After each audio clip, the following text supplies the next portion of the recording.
to actually make more wedge conversions. So unfortunately no wedge conversion with the birdie putt, but I end up at least giving myself a good chance of trying to make birdie. I've now gone 2 over after 5 holes, and now I'm on to the difficult second hole, the par 3. The pin, it always comes across feeling very long, and it feels like the wind's always blowing into you on this tee box. It's a white tee, and I decided to hit a 5 iron, which was way too much club. 6 iron would have been perfect, but I've taken the 9 iron and I actually dribble a decent chip just outside 6 feet, and I managed to miss the par. Just didn't hit the putt very well at all. I needed to just release. Not release. I needed to just stay with it with the putt, and I think for the first time in a long time, there seems to be hands coming into the putts. I mean, the putts have been so good with the shoulder pendulum doing all the work, and there is no chance of a face being shut. But somehow, with the aim being right edge or just outside right edge, I'm finding that there's a bit of a pull.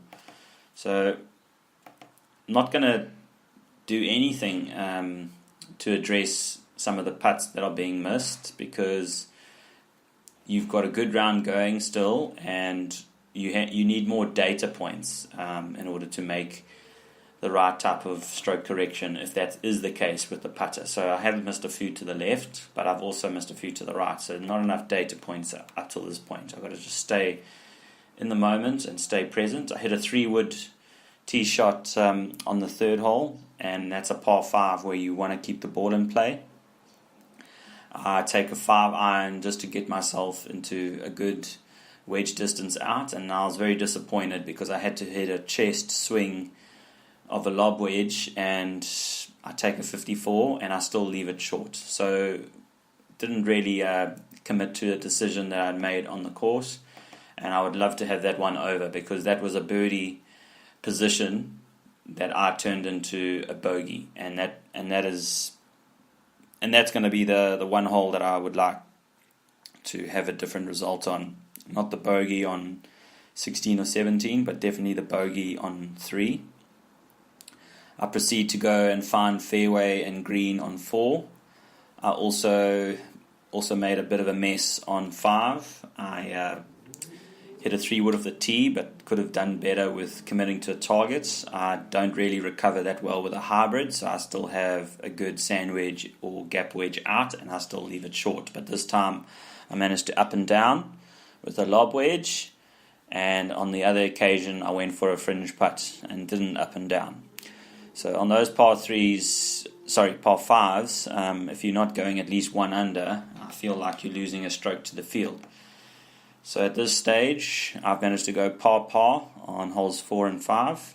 I make a very good fairway with the driver, and just a normal chip to give myself a birdie chance. Difficult chip because it's an elevated pin. It runs a little bit past, and you're not going to attack a downhill birdie, but I just leave the birdie a little bit short. Great tee shot on 7. Really developing a really good habit on 7, where I don't overswing, especially with a 7 iron or an 8 iron, which seems to be the club. And I should be making 2 club on 7 more regularly now. Just unfortunately, some of the putts are quite difficult to hole out, so I do a 2-putt green in regulation. Unlucky on the 8th, because I was looking forward to this hole for a while, and I hit a really decent tee shot, but it did go through the fairway, and I've now got to hit sort of like an 8 iron, 9 iron shot from the rough, and it's deep. It's thick rough, so it's actually not even what I'm used to, which is right to the fairway on 8, and I actually go long, not the place you want to be. Anything center and short would have been much better than long, and I've got to take a bogey on the 8th. So we've now gone 5 bogeys, and the remaining holes that are left are going to be 9, 10, 11, 12, and 13. So I go par on 9. I hit it short with the 8 iron, and I up and down with a chip with the 9 iron. And on 10, I hit a decent tee shot with the hybrid, and I've got myself 54 degree in, and I have a very good birdie chance. I hit it a little bit right. I then hit a decent hybrid off the 11th, and then I've gone long, just like I felt like I did on 8, and I'm unable to get up and down from the semi-rough. I make a very good par on 12 with a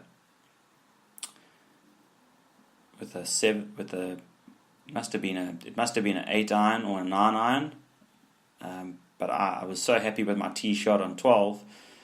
Gave it a good birdie chance. Unlucky to miss it left, and I had an opportunity to go for broke on 13. I take a driver. It wasn't necessary. Could have hit a 3-wood, but the driver got me further along so that I could hit a 7 iron into the wind and also into an elevated pin. And I actually found a green where I really, 20 times out of 100 would have found the green, and a 7 irons got me in sort of an outside birdie chance, and very happy to make par always on 13. So that was my day. I mean, I was so happy to score 76 with the number of fairways that I missed and the greens that I missed and the wedge conversions that I was unable to do. So surely something's happening, because the on-course decisions are taking big numbers out of play. I know there weren't any birdies. I know there's a risk and reward with the driver, and I might have a wedge that I convert, which brings in the 2 or 3 birdies around. But if this is going to be the case on a bad day where I take a 76 off the white tees, I'll take it.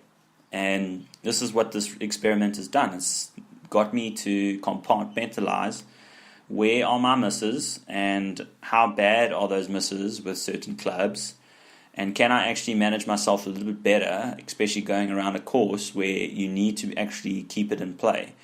The rough is penal, really is. It's got worse, especially with the rain, and I find that even when there's penalties and there's a recovery element to that, there's so many more scenarios that can play out in the stats. From a short game perspective, you can see that the rounds are taking on a pattern where there are going to be times where I need to up and down, and that percentage is looking quite healthy. It comes across as though the hard work is paying off from December and January. Understanding my wedges a little bit better, that is where I need to focus on some intense sessions where I practice definitely from about 75 meters. Even lower, I can go down to maybe 35 yards. From 35 yards to that 55-meter shot, to that 75-meter shot. But I mean, most of the time, those numbers are going to range to be very odd numbers. And I need to have a wedge shot that takes a high cut. It also takes a sweeping type of action. And also, I need to play around with what a 3/4 and the difference between that and something of a chest swing. With all the wedges, I'll always be more comfortable carrying 4 wedges, and I'll sacrifice a 9 iron, or I'll even sacrifice a 4 iron if I have to, if I can have that option to have my lob wedge. And that's really the difference. I think that's coming through in the numbers.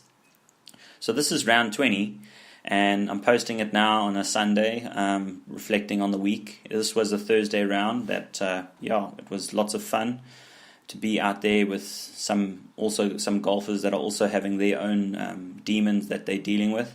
But really, I think their mindset and their attitude can definitely change. I think if they have to maybe create a diary like I have, or maybe just write things down for observational purposes, I feel that there will be a huge benefit for some of my fellow members and fellow golfers alike.